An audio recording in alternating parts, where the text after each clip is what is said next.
Hello बच्चों, चलिए प्रश्न को पढ़ते हैं। आर्तव प्रवाह किसके अभाव से होता है? पहला विकल्प है प्रोजेस्टेरॉन के, दूसरा है फॉलिकल स्टिमुलेटिंग हार्मोन के, तीसरा है ऑक्सीटोसिन के और चौथा है वेसोप्रेसिन के। चलिए बात करते हैं इस प्रश्न की मुख्य अवधारणा।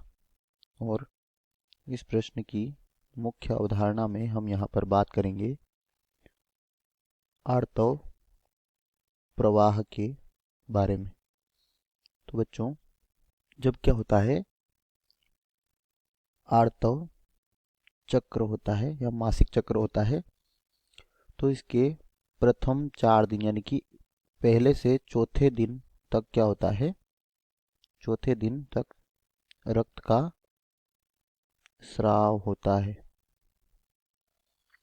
और इस दौरान क्या होता है, जो अंडाशय होता है इसमें उपस्थित ग्राफी पूटक जो होता है, इससे ग्राफी पूटक से अंडाणु क्या हो जाता है, मुक्त हो जाता है। और अंडाणु मुक्त होने के पश्चात जो ग्राफी पूटक होता है यह कॉर्पस ल्यूटियम में क्या हो जाता है, लिख लेते हैं यहाँ पर, कॉर्पस ल्यूटियम में परिवर्तित हो जाता है। और यह कॉर्पस ल्यूटियम क्या करता है, प्रोजेस्टेरॉन का,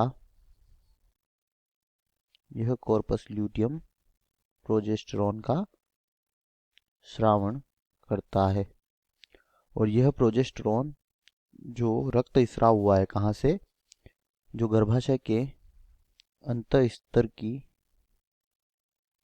अंत स्तर की कोशिकाएं जो होती है उनके टूटने से क्या होता है, यह स्राव होता है। और यह जब क्या होता है, कार्पस ल्यूटियम प्रोजेस्टेरॉन का स्रावण नहीं कर पाता, तो इसके कारण गर्भाशय के अंत स्तर की कोशिकाएं जो है यह 4 दिन के बाद भी क्या होता है, मासिक चक्र के 4 दिनों के बाद भी लगातार टूटती रहती हैं। और इसके कारण क्या होता है, रक्त का स्राव बंद नहीं होता है या रक्त स्राव होता रहता है। और इसे ही क्या कहते हैं, आर्तव प्रवाह कहा जाता है।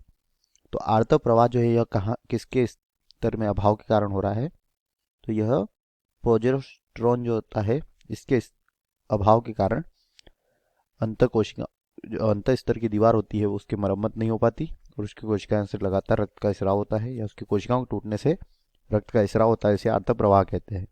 तो दिए गए प्रश्न में यहाँ पर विकल्प है पहला प्रोजेस्टेरॉन, तो यही हमारे प्रश्न का उत्तर है।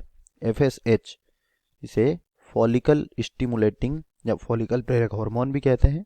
और यह क्या करता है, युग्मक निर्माण को प्रेरित करता है।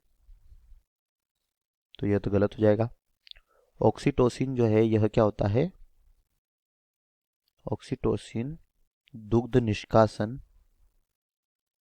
एवं प्रसव हार्मोन होता है, क्योंकि यह दुग्ध निष्कासन और प्रसव में सहायता करता है। और वेसोप्रेसिन जो है यह मूत्र के सांद्रण के लिए उत्तरदायी होता है। मूत्र के सांद्रण का यह क्या करता है, कार्य करता है। तो यह भी यहाँ पर गलत हो जाएगा। दिए गए प्रश्न का सही उत्तर विकल्प ए। आशा करते हैं आपको समझ आया होगा। धन्यवाद।